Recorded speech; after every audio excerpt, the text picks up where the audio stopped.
Hey, feeling good, like I should. When in dark, I walk around the neighborhood. Feeling blessed, never stressed.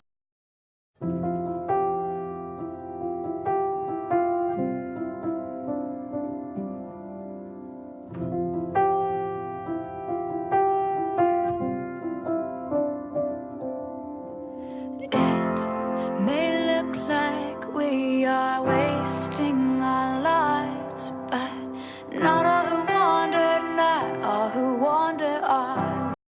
How I got into Warrior Cats is really simple. It was okay, let me think. I was watching a Sims 3 Warrior Cats challenge series, and I remember just being really into it and really into the idea of cat groups. I don't know what it was. And then I remember going to a library somewhere, and I saw the first series. But the deal was, I picked up Forest of Secrets, not Into the Wild. But that's how I got into Warriors. And I got addicted from there, and I'm still reading it today. Absolutely, Dawn of the Clans. This is the definitive best arc for me. It was the one where I got really emotionally attached to the characters, and it had multiple protagonists. I don't think any other arc with multiple protagonists has done that to me. I really enjoyed all of them. They were dynamic, their emotional journeys, how they matured, the villain, everything was so well thought out and planned. And I just loved how interesting it was. From book to book, nothing felt like just pure filler. Everything felt like it mattered, and it was wonderful. And I hope that we have another series besides the first arc in that feel like that again. And maybe Vision of Shadows. Vision of Shadows was good. But I'm hoping Broken Code, even though Lost Stars is crappy, is going to be much better than I expect or think it's going to be, so. The first book in A Vision of Shadows, I would say, I think it's The Apprentice's Quest, yes. I really enjoyed it. I loved all of the characters. Their interactions were great. And I'm just gotta say, it really set up Vision of Shadows in such an optimistic and positive way. Did Vision of Shadows end off on the way I would have wanted it to? No. But honestly, Vision of Shadows is a pretty good arc, but the first book really always hits home with me. I have reread it 3 or 4 times. I will probably continue to reread it when I just feel like it in the middle of the night one night when I just can't sleep. It's one of those books, and it really is such a great book to immerse yourself in. I would totally say that is my favorite, definitively. Tall Star's Revenge and Crooked Star's Promise. Now, if I was looking for something more story-based or more adventure book, it'd be Tall Star's Revenge. But if I was feeling in the mood for just plain character and more at-home threats, I would be going to Crooked Star's Promise. Crooked Star's Promise is full of a lot of character.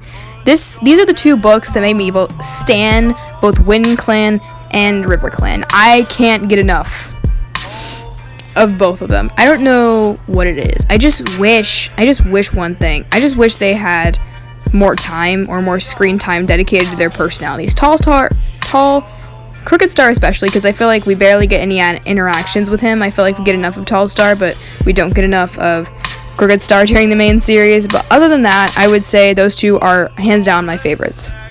My favorites change over time as I actually, quote, read the series, and I think my favorites are probably, obviously, ThunderClan. It's the OG clan. It's one of the clans that stays stable through time. It's never really had a dark era except for Blue Star. River Clan is going through a dark era right now, actually. It went through 2 dark eras, but I haven't read the first one. I'd say everything but River Clan right now, because Misty Star, I can't tolerate her. She's just kind of annoying. I mean, I've heard her excuses for the last 6 books about why she closed the borders and how she thinks that all their business is dumb. Honestly, she's a clan cat too. She can't say crud. So I think right now anything but River Clan. Other than that, though, have no real decision on this one. Okay, here we go. I'm just going to list them off. No reasoning given, and you're just going to have to accept it. Male characters. Alderheart, Crooked Star. Greywing, Jagged Peak. Clear Sky sometimes. Spotted whatever. I can't remember his name. He's Mothflight's friend. If you can remember him, he's good. Firestar during only the first arc, and only the first arc. Okay. Alderheart, Tree, and of course, right now, Rootpaw. Shadowpaw may get up there one day, and of course, I can't forget J-Bay. And then for our girls, I have Sandstorm, Squirrel Flight, Violet Shine, and of course, I could not leave her out of this, and that is obviously Needletail. So, there are my favorite cats. Now, I'm going to divide this one into two categories. My least favorites, which are like the ones that I would consider good cats, but I just don't like that much and honestly would rather not have. And then ones that I genuinely just don't like, period. Like, they're not even on the okay, mediocre list. They're just, nah. I think the ones that my least favorite's Brackenfur. I mean, he does not have a personality. He's a good cat. Like, I enjoyed watching him grow in the first series, but that's probably the only character development he's ever gotten since then, besides being Sorreltail's husband. And then I think Bristlefrost. She's just too flat of a character right now, and I don't think that she's really that interesting or appealing. And also Shadowpaw. I mean, I don't know what it is. He just doesn't have a personality to me. I mean, it's there, but it doesn't hit me. It's not evident who he is. He's not special. He doesn't, feel... I mean, his powers are interesting and how wise he is abruptly. But he's not hitting me as hard as he did when he was a kid. And then I think just the worst two characters that I just don't like, period, are Sparkbell. I just don't like her. She is mean.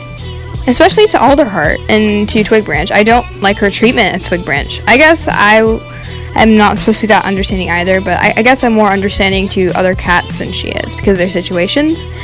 And also sometimes Ivy Pool. I mean, Ivy Pool would have been on this if it weren't for the fact that she made up with Dubwing and really was mature about it and a good parent to her kids. And I honestly think Ivy Pool has grown into a wonderful cat. But then I would say also Ashfur. Ashfur is just not a good cat to be around. He's narcissistic. He can't handle a breakup with a girl. I mean, dude, move on. You can find better than Squirrelfoot. I mean, she's a great cat, but there are other she-cats in your clan that exist. But maybe they don't like you for a reason, so never mind.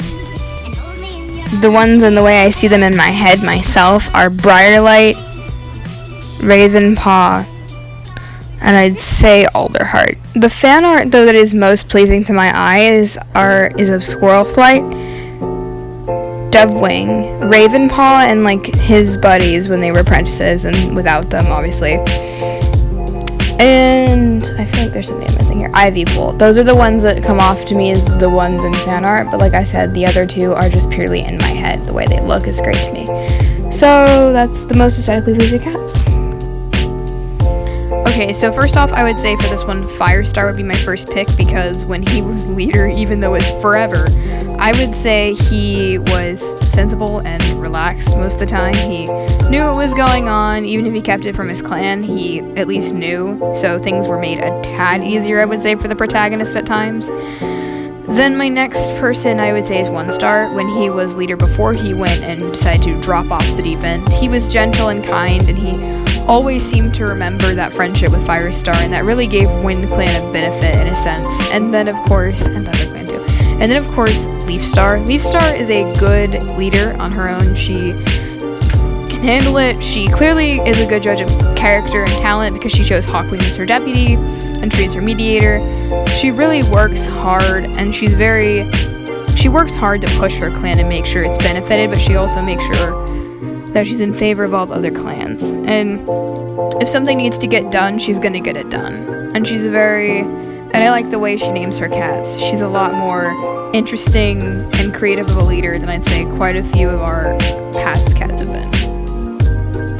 Alright, so my favorite villains, the first one I would say is Broken Star. The fact that he has so much control over his clanmates and is able to manipulate them, even Yellowfang's mother, into throwing her out, which is pretty horrible already. I would also say the fact that he's able to get away with murdering children on his own and then blame it on his mother is even worse. And the fact he just goes out of his way and kills his dad. I mean, he does whatever he has to get to the top. He's practical about it. Straight up, no remorse ever that we can see. I think the one who is the most intimidating, though, is probably Darktail. Darktail has no remorse for anything he does. He does not care. He wants to watch the world burn, and he will smile while it does.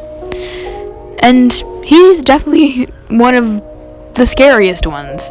He'll just go through and destroy all of SkyClan, and then come back and manipulate more of them. I mean, he just wants revenge and has no remorse. It is the two worst things and the worst motivator and the worst kind of mental illness combined into one body and one mind. It was a bad idea, and the authors went with it, and it was great. So those are my favorite two villains.